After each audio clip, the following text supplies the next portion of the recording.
Hi, everyone. My name is Joy Martinello, and I'm the founder and CEO of Wild Nectar Collection, a sustainable luxury travel company.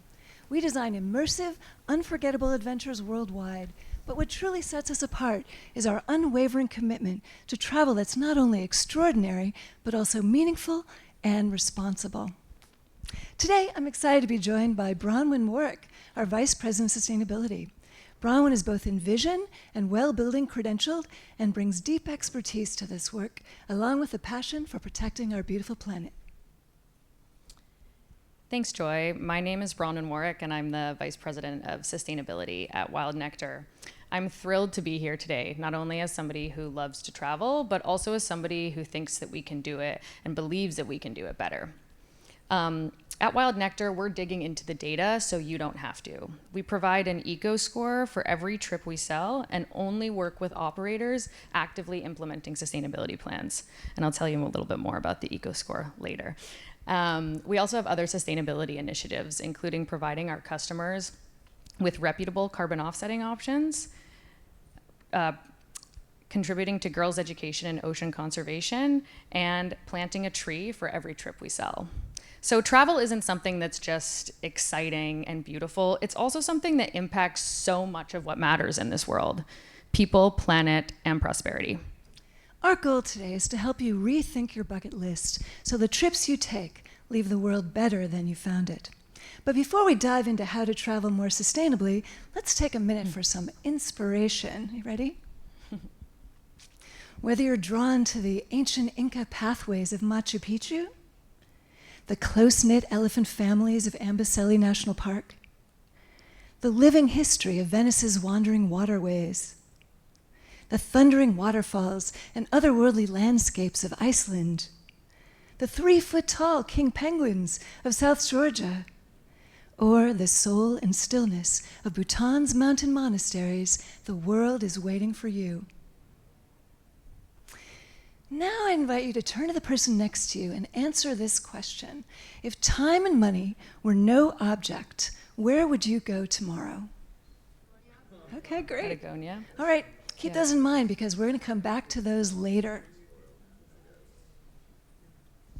All right, I think we could probably all think of many bucket list destinations, but we will be coming back to this conversation. So even if you didn't have a moment to share it with the person next to you, hold on to it. So thanks so much for that imagery, Joy, and for getting us to start thinking about our bucket list destinations. At Wild Nectar, we believe that travel can be a powerful force for good, which is why we mentioned that we only work with trip operators that care about environmental conservation, cultural preservation, and economic equity. But you may ask, how do we do that? And I said I would come back to this, so here we go. We created a proprietary in-house methodology for assessing trips. I referenced a bunch of different sustainability criteria and frameworks, some of which I've worked with in the past in other aspects of my sustainability career, but they include the UN Sustainable Development Goals, the Global Reporting Initiative, and the Task Force on Climate-Related Disclosures. And our EcoScore methodology assesses trips across 3 categories: people, planet, and prosperity. 14 topics, including things like community engagement, waste management, and transparency. And then those 14 topic areas are broken up into 67 indicators. For those of you here who are familiar with sustainability frameworks, that's often how it kind of works. And that's where it gets a little bit more specific. But it isn't about perfection. Our goal is to provide travelers with the information that they need to choose trips that align with their values and reduce impacts on the places that matter to them. Okay, we're going to engage you again for the second out of the third time today. So please take out your phone. I think there's probably been QR codes being scanned around today. If you want to, this is just going to be a little interactive quiz. So take a second to scan the QR code. All good if you just want to follow along. Also, if you want to, you can go to slido.com, but QR code's usually the easiest. So looks like everyone's okay. Want a couple more people? Give everyone a second. Got it. Everyone good? Anyone need me to wait? Okay, great. All right. So you should see the first question on your screen of your phone. So, what percent of global carbon emissions come from the travel industry? The correct answer is 8%. It's 8%, and that might not sound like a lot, but for context, and to put it into perspective, that's more than the global shipping industry. So tourism emissions are also projected to rise significantly in the coming years if we don't change how we move. Did that surprise anyone? 8%? Some thought it was more, just for context, so. All right, on to the next question. You want to read it? What's the most water-intensive part of staying at a resort? Is it A, showers, B, swimming pools, C, laundry, or D, drinking water? I've got it down to a science. The correct answer was laundry. So daily towel and linen washing uses more water than most people realize. And that's why a lot of properties now, especially eco-friendly resorts and hotels, are only opting to wash linens and towels when requested. All right, one more question. What's a lesser-known way tourism can support local sustainability? A, donating to NGOs, B, avoiding souvenirs, C, hiring local guides, or D, flying first class? All right, so most of you did get this one, even though it was split up a little bit, and the correct answer was hiring local guides. No, it's not flying first class, unfortunately, but hiring local guides is one of the best way to directly impact the local economy and support sustainable local economic development as well. So let's take a moment to pull everything together. And you've heard me talk about people, planet, and prosperity a couple times, and now there's some subcategories here listed. Over the last few slides, we've really explored how sustainability and travel touches so much. We talked about the way that we assess trip impact using the Wild Nectar Eco Score, and then during the quiz, you saw how everyday choices, like who you pick as a guide and doing laundry at a hotel, can have really big impacts. So what you see on this slide, it's not a formula or a checklist. These are just some subcategories that could relate to these topics and could help us think about how when we travel, we impact the places we're going. So we are now going to hand it over to you again. It's going to be your turn in small groups, which, wait a second, we'll tell you how to get into the groups in a moment. In small groups, you're going to plan a trip to one of the bucket list destinations that you thought about earlier. And you're going to look at how you could travel there more sustainably. I'm going to have that slide up again in a moment, so you'll have a reference to some things to get you talking. And we want you to think about two things. The first being the first being something that you all thought of right away, how to increase sustainability or reduce impact, and the second being something that surprised you. So Joy is going to break you into groups and prepare you for the exercise. Okay, so here's how this is going to work. To keep things moving, we'll assign roles based on your names. So if your first name is closest to the beginning of the alphabet, you'll be the spokesperson. The group will be focusing on the spokesperson's bucket list destination, the one that you were just talking about before. The group will be discussing ways to travel more sustainably to that bucket list destination from the spokesperson's home city. Let me give you an example. Let's pretend that my name is Anne, and I'm the spokesperson of my group. My bucket list destination is France, and I'm from Chicago. So my group is going to be discussing ways to travel more sustainably from Chicago to France, having some experiences in France, and then going back to Chicago. Does that make sense? That's the spokesperson. Now, if your name is closest to the end of the alphabet, you're going to be the scribe. Scan the QR code on here, we love these, and it's going to open a worksheet for you, which will give you a place to input your two key impacts that your group will be discussing, your favorite impacts from your group.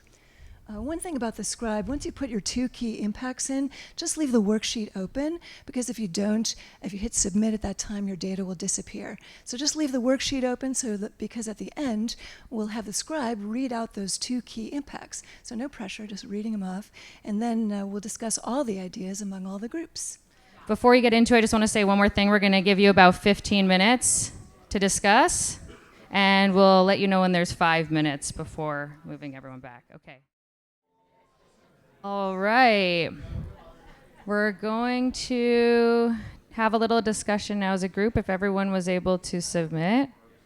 We're just going to have kind of an informal discussion because I'm really curious to hear what people came up with. When walking around, I heard a lot of interesting topics and kind of sidebars and tangents, which was kind of part of this, was to just get you all thinking. So is there a group that wants to start us off with just saying where they were traveling to, where their bucket list destination was, and what the obvious and then kind of surprising thing was? If not, I'll call and say, oh, amazing, thank you. I just thought it was kind of funny. The path I had to choose, my bucket list was Norway, and I'm from Idaho Falls, Idaho, a landlocked state on the far side of the country. So, easiest thing I thought was maybe start with train, take a train, but there isn't a train that goes to my hometown, so we had to take an electric vehicle or a bus to Salt Lake City, Utah, hop on a 3-day train to New York. I wasn't loud enough. Hello? I can yell. But, and then from New York, we sailed on a transatlantic chartered sailboat to Norway. The real issue with that is I get seasick in real life. But How long does that take? about a week. Okay. So, Yeah. But then after that, we're just gonna hire local guides and go camping along like the fjords in Norway. So try to support and bolster that, and then do it all in reverse and go home. Take like 6 weeks. Wow, that's incredible. It's really cool that you went into the details there, because one thing that I was going to share is that, or say, which I think we all know, and I don't know if anyone was around for Grace's talk earlier. She said travel is kind of inherently unsustainable, especially to really far places, especially the flights. So it was cool that you looked into that. And I know Joy did say earlier, if time and money were no object, they asked if there was a budget. Here, I would say time wasn't a huge object in the trip planning. So obviously, when there are constraints, we kind of have to do our best and figure out how we can make a positive impact or reduce our negative impacts. So did anyone else kind of get into the weeds there with the emissions associated with the travel, or try to figure out different ways to get to their destination? Yeah? What about you over there? Yeah. Yeah, so we're going to Alaska from New York, and Hap suggested that we take a hot air balloon. That might be a lot of fuel, no? What type of fuel? he said it was sustainable to get the hydrogen, but I guess it was going to take a week to get there. Okay. Yeah, that's how we decided to get to Alaska. Amazing. I think you have to make a short film about that too. Yeah. All right. What you all said that you were thinking about that as well? We were actually very similar to them. Okay. I'm from Kansas City. Okay.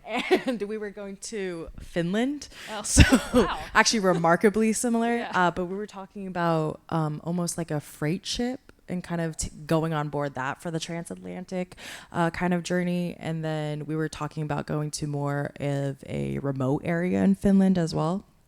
And so we're talking about like if you need to rent a car and there's not that public transportation, then getting like electric or hybrid vehicle. And are we just talking about one aspect right now?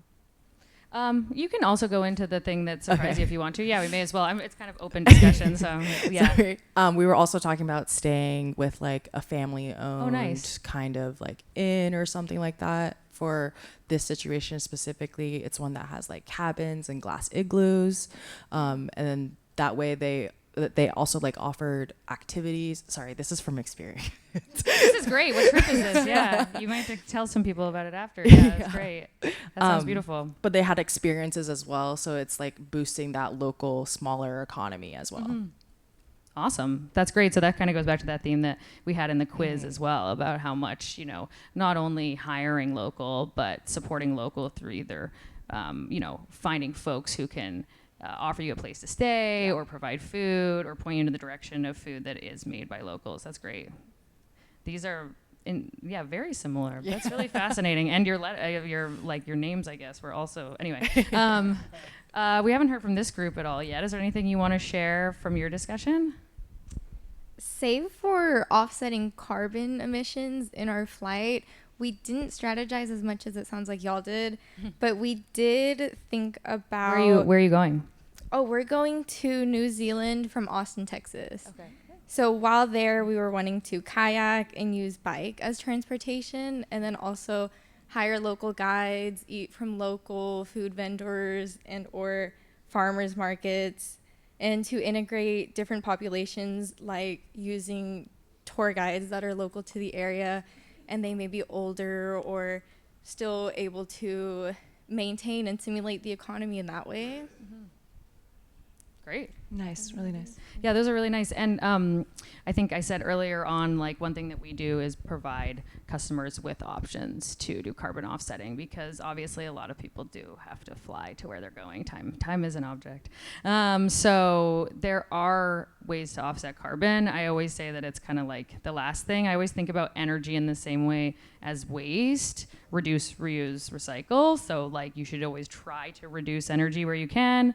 If you can't, then try to do, use renewable energy or use something like carbon offsetting. So that's not a wrong answer by any means. It's just a different way of going about it.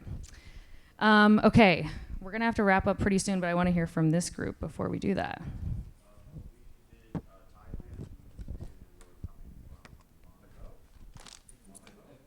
Okay. So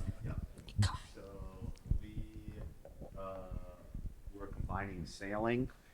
Right. Oh, we were combining sailing and trains as well. Wow. And yeah. Yeah, so everyone got really creative about the transportation side of things, which I think is obviously just because we all know here how many emissions come from flying. But yeah, what were the kind of other surprising things you looked into? What were our surprising things? I don't Well, know. net zero hotels. Oh, nice. I guess that's not. Yeah. Net zero hotels, but Yeah. I mean.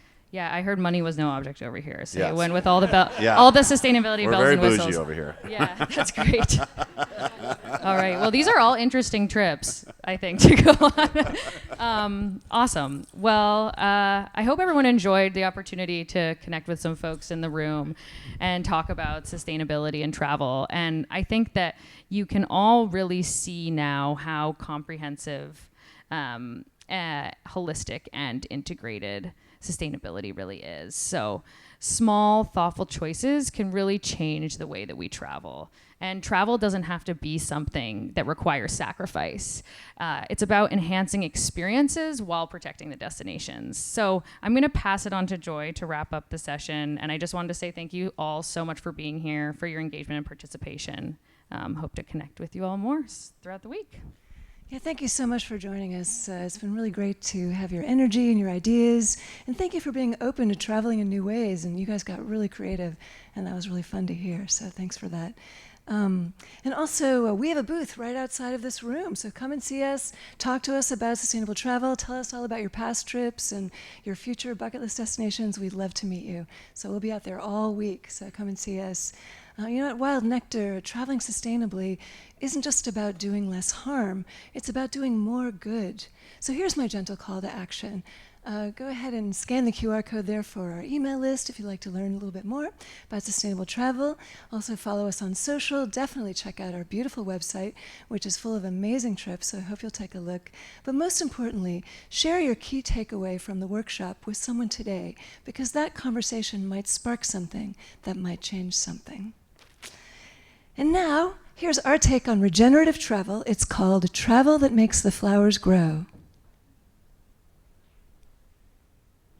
But spending time with the people we care about brings light into our lives, easing worry and fear. Exploring new places together deepens our connections and creates memories to last a lifetime. And knowing we can take amazing trips that leave a positive impact on the destinations we visit makes it even more meaningful. Start planning your next sustainable adventure today at wildnectarcollection.com. So thank you, everyone. Wander wisely, wander well, and we'll see you all out there in the great beyond.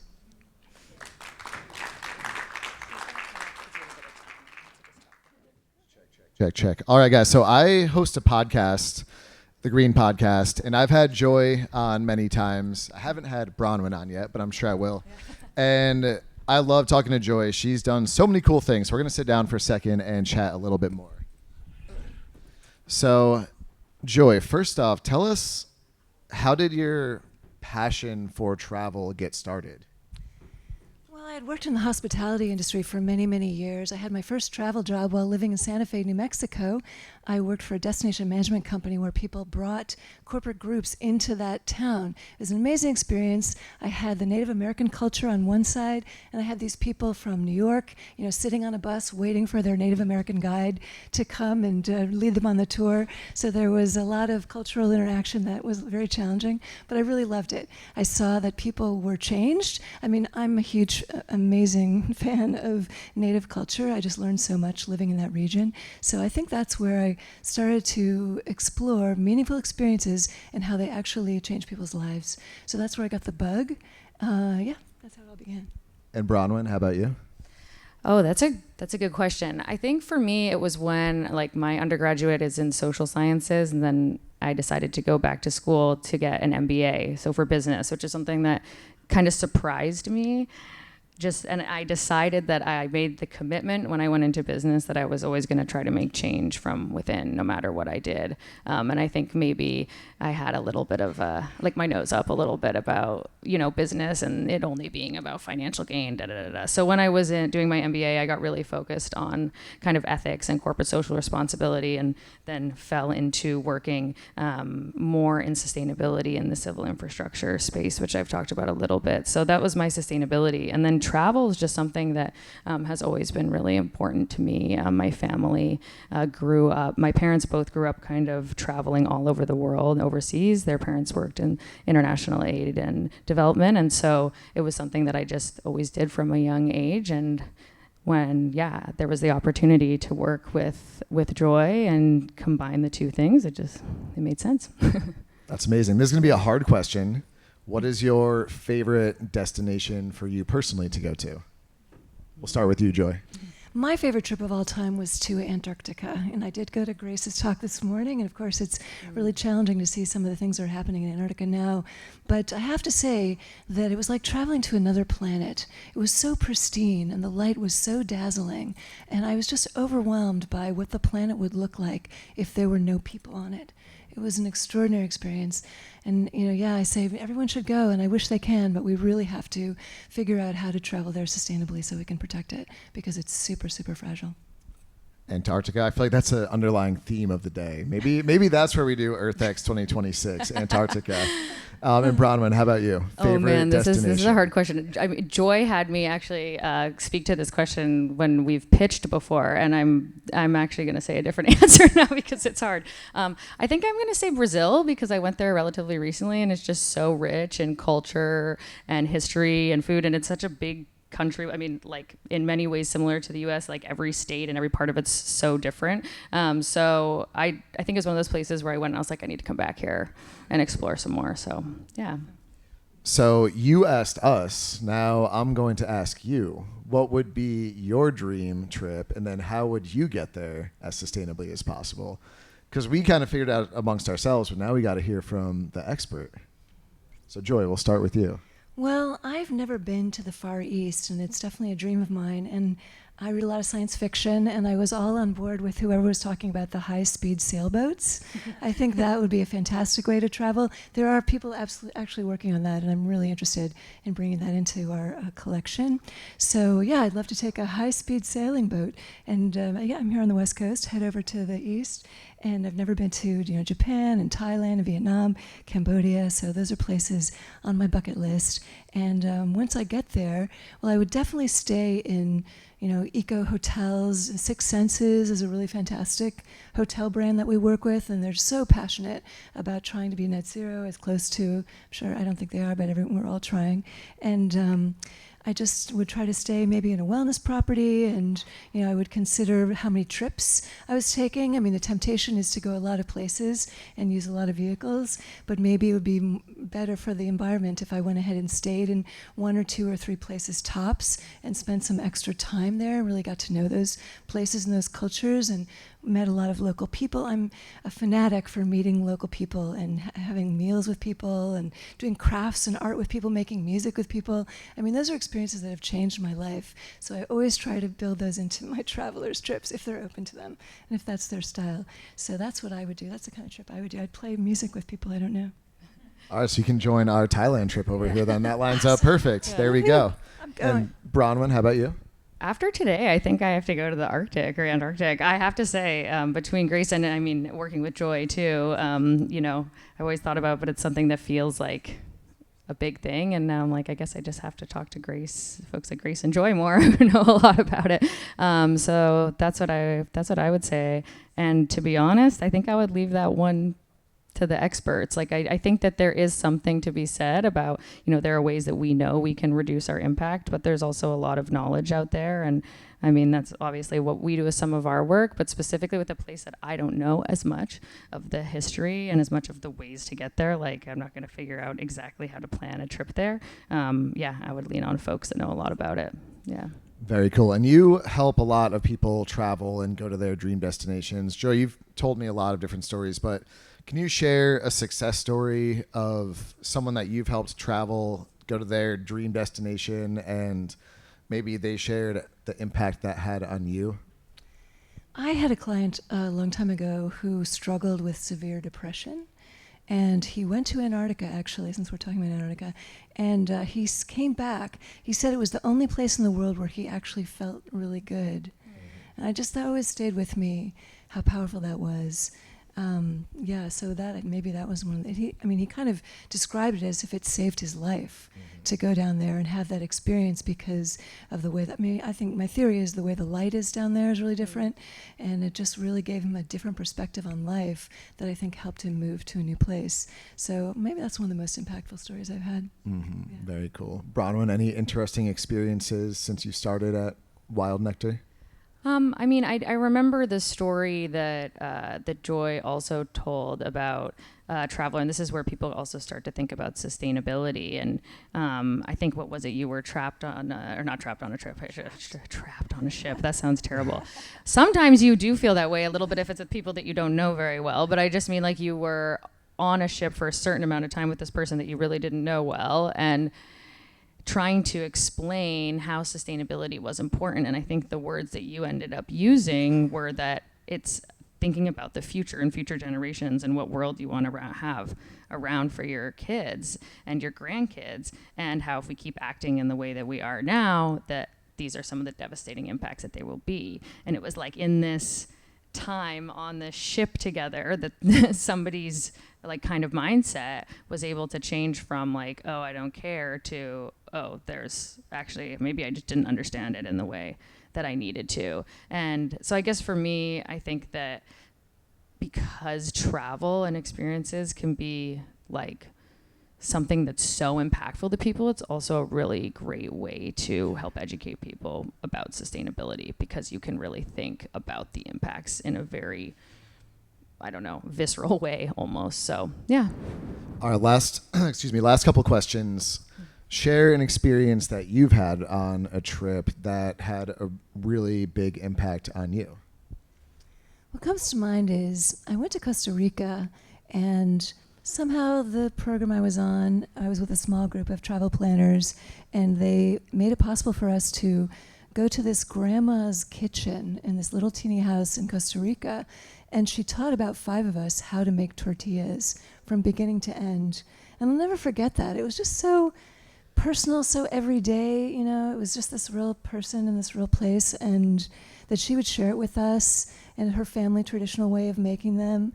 And again, I already told you that I'm a fanatic for meeting local people, but I just will never forget that experience and her openness, her heartfelt desire to share that with us. I guess that was something I wanted to add too, is in the travel business, there's a lot of opportunity for caring. You know, like I have a really great opportunity every single day to care deeply for my clients. And then those of my colleagues who are out there planning the trips and organizing the trips on the ground, they have the opportunity to show a lot of care. And I'm always choosing people that have big hearts like that to work with my travelers. And then you have these kinds of experiences where a local person, you know, shares something with you that maybe they would have only taught their granddaughter or something. It just feels, yeah, really personal, really special. So I just wanted to mention that as one of the beautiful aspects of travel is it's an opportunity to care for others and to discover other people out there that are really hoping to care for you. Beautiful. Brownwyn? I'm really piggybacking here today. I also I used to live in Costa Rica just for a couple of months on like a work away, and I worked at a hostel. So I saw all the people traveling through this place, and it was like this small beach hostel, and I found it fascinating to talk to everyone and learn about their trips and what they were doing and where they were coming from, where they were going, why they chose to go there. And I'm looking forward to some of those conversations today, because obviously we'll probably be talking about travel a decent amount. But I guess the impact for that is just like how you can end up connecting with so many people that you never expected to, which is also kind of like a conference in a way. Yeah, that's why we're all here. I feel like we all love to travel. We all like similar things. So let's give it up for Joy and Brownwyn. Thank you so much for joining us today.